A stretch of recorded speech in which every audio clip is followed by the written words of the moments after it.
All right, fellas. Lockdown Sports is back, bringing you this week's NBA highlights. Now, usually when I talk overrated players, Joel Embiid comes to mind. Okay, buddy. No. Top 3 player in the league.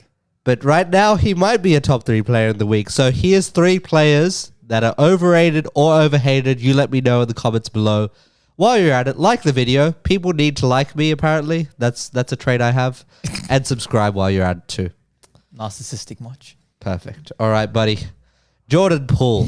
Jordan Poole. Number 1 on the hit list of overrated or overhated players. Yep. I think we have our answer from the past few weeks, which way we're leaning. Yep. John, tell me your favorite moment of him being a nuisance on the Washington Wizards. Well, I've got 2 favorite moments. One was from today that we discussed. Okay. The little ankle breaker. And he just stands there. Yeah. Takes it in. Takes it in the moment. And then decides to go for an underhand scoop layup. Moment got too big for him. It got too big. And then Asad Thompson comes and blocks that 10 rows back. The other one, the Porzingis. Do you remember that one? The Porzingis. The Porzingis. I've seen many Porzingis moments from that Celtics game. Well, had a few handles on him on the left wing. Broke it down. A spin move back to the 3-point line. Just looks up, shoots, and Porzingis just slaps that thing away. I've done that in 2K many a time. This nice man to see it is- happen in real life. We talk about the face of the league. Yeah?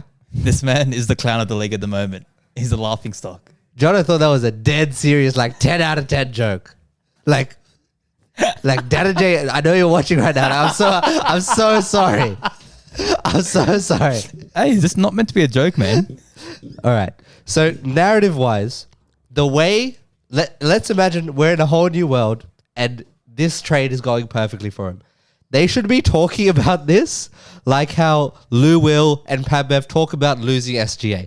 Clay and Steph should be like, no, not to the same extent, but they should be like, that was our guy. We miss him. We wish we could have kept him, but oh well.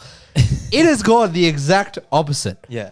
What do the Wizards want from it? Do they want him to be a point guard or a shooting guard, John? Because the Tyus Jones trade happened before. Yeah. And I don't know what the picture is meant to look like if they have a plan at all. Yeah, I think initially Tyus Jones was coming off the bench as well for them. He started the last few. But yeah, as a point guard or shooting guard, I don't think he helps them in either way. I can't lie. I don't think he helps. Those are his 2 positions. Yeah. His primary and secondary position. I mean, John. he fits the brand of the Wizards. Just unorganized chaos. Okay. Just to break down that chaos a little bit. Yeah. Now, I looked at the stats. Now, I told you earlier which stats I looked at. I only looked at the first quarter stats because that is when most Wizards games are decided and not the right way. Okay? So, they are the 4th last team in first quarter plus minus. They are 22nd in offensive rating, last in defensive rating. A lot of all of that is to do with Jordan Poole. Now, where is Jordan Poole at his best? What can we do to fix the situation? If they hire me and you as coach and assistant coach, because that is our dynamic, how would the Wizards be saved? How many championships have you won as coach? Can you bring it back? Answer the question. We are running out of time. Answer the question. You said you'll answer any question asked. I have won 1 championship as a player in under 14 Division 3 cricket. Okay. My case is settled. Okay. How do we fix the Wizards, John? You have got to get rid of Jordan Poole, Kyle Kuzma. You keep Daniel Gafford. Really? Keep is that your franchise cornerstone? At this point, I think it is. Oh, no. You keep Tyus Jones. No, seriously. How do you fix this? Honestly, I don't think you can. The Wizards, they're in shambles, honestly. The whole squad, rotation pieces, star players on star money. Jordan Poole's on 27 million this year. Yeah. And he's averaging 17, 2, and 3 on not 40%, 39% shooting. You know, we were 1 season before just comparing him to Maxey and Tyler Hero. Look where they are. You were. To this I wasn't. I had my faith in Maxey, you know. I knew Maxey was a budding superstar. Did you think Poole was this shit? No, okay. Not this bad. But it does make sense now when we properly think about it. Players around Steph, they are a lot better than they really are. Okay. You can say the same for players around LeBron over the years. Yeah. Kuzma. I mean, he's done all right at Washington. He's not like a star player or anything. Well, that's what they pay him to be. Yeah. I mean, again, Washington Wizards, they're not really... What do you call them? The clowns of the league, John? That's Jordan Poole. Okay. That's Jordan Poole. Okay. All right. Next up on Fraud Watch, Zach LaVine. Zach LaVine. Yep. All right. The Bulls, They try. That's They, another they failed make some experiment. trades. The experiment is over. I think we can say It that. is. I honestly had high hopes for that. I think when First Lonzo started. was there, With Lonzo, I understood Levine, DeRozan, and Vooch. Caruso. Because the year before Vooch joined them, he had a great year in Orlando. Yeah. And I thought just his offense with the three, him shooting it so well, that would have really opened it up for They them. were all-stars the first couple of They seasons, were. right? And yeah, it's just been a huge letdown the last few years.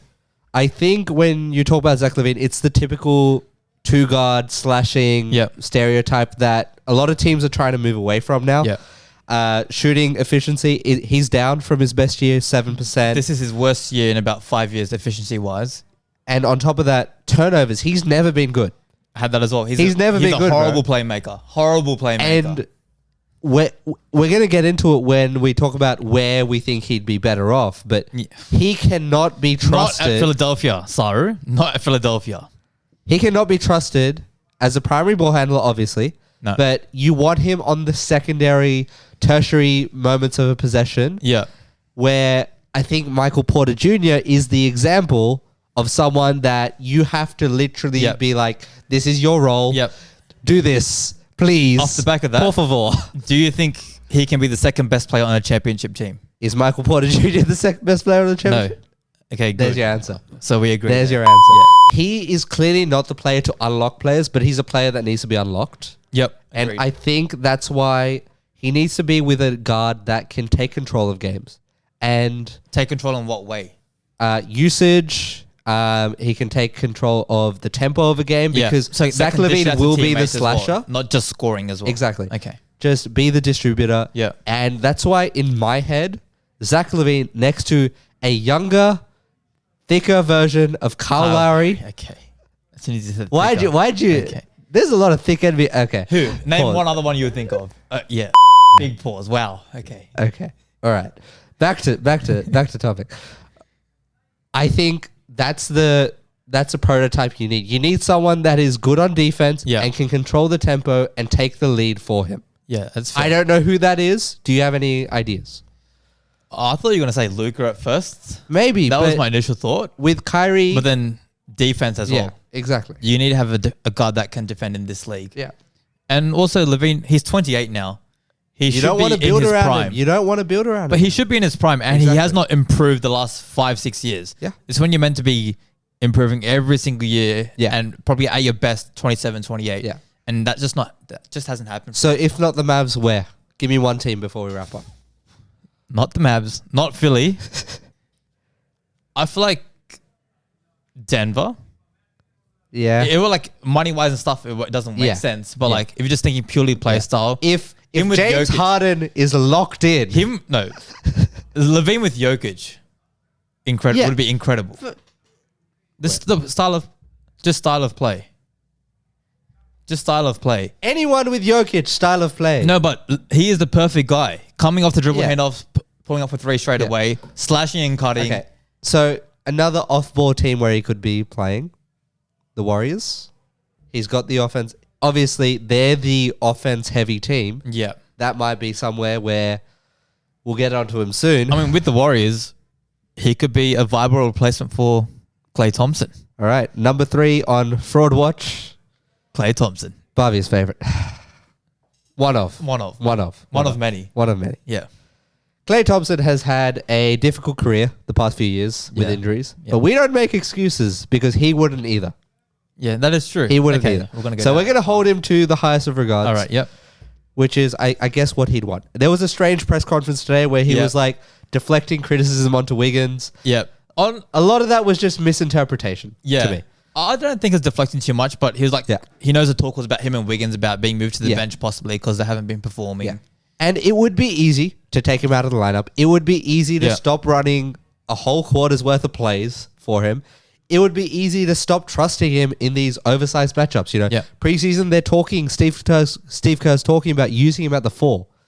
And That was ridiculous. it's ridiculous, but this is what Golden State does time and time again. They do ridiculous things, and it comes off. Steve Kerr was living in the past, and if that was like 2016 Clay, it would have been possible with Clay's defense back Yeah. then. But now there's like non-existent defense from Clay, and Exactly. you can't do that. So I had a look back, and I looked at the history of elite shooting guards. Now, I'm excluding MJ, I'm excluding a few of the big boys. Yeah. But Reggie Miller, Ray Allen, I think that's where you can sort of be like, Yeah. Clay's not as good as his Reggie. prime, at least. In his and prime. he might be as good as Ray. We're not getting into the rankings. We'll Yeah. do that another time. But Reggie Miller had a steady decline in the last 5 years of his career, unlike Clay. But when I looked at Ray Allen, John, there was obviously the sudden drop in usage percentage when he moved over to Boston with the big three. And then when he moved to Miami, it was even worse. further. And he became less physically conditioned for the NBA Okay. as the league expanded. So the last 2 years in Miami, is that what this is going to look like for Clay? A sudden dip? I think to so. We've Finito? already kind of seen it. We've kind of already seen it. His career low shooting this season from the field and from three, less than 35% from Do you three. think that's a physical 40%. conditioning thing or just a mental block? I think it's a bit of both. After both the injuries and with him, the way he shoots with that quick release, a lot of it's in the legs as well. Yeah. And just from those severe injuries to the legs, Exactly. he's kind of lost that, I reckon. And Clay, mind you, is a lot younger than Miller and Allen were at the ends of their career. But you talk He's about those insanely injuries. overpaid. He's on $43 million this season. Yeah, you got to pay your boys. You got to pay your boys. Who do you think is the best shooting guard in the league? Putting me on the spot here, John. I'm gonna say Book. Yeah, but okay, I agree. Good. Book is only on like $36 million this year. $7 million is a lot. Yeah, but it's just the timings of the contracts. And I how don't it's think going. Clay is a top 10 shooting guard in the league right now. Right now. Okay, it's a bit spicy. It's a bit I think spicy, it's but pretty I don't. easy. I don't think hate it's it. pretty easy. I don't. Based on this season, no, he's not. And the reason I say he's a lot younger than the guys I'm comparing him to. Yep. But the injuries, they take its toll. Yeah. And I think you'll see eventually new management now in terms of the board, front office for the Warriors. You'll see some of those trades because you'll see Draymond. That was the last. That's the last contract you'll see in terms of a culture contract. Are we sure Draymond didn't sign a new contract about 2 years ago with What? the WWE? Dana J, eat your heart out, buddy. The build up, the pause, the tension. That's our weekly NBA recap, wrap up, whatever you want to call it. Stay tuned, stay locked in. Basketball, soccer, football, whatever you want to call it. NFL. And a bit of cricket. We do not cover American-only sports, even though the NBA is basically that. I lied. Yeah. Stay tuned, stay locked in, subscribe for more. See you soon. How's that? Good.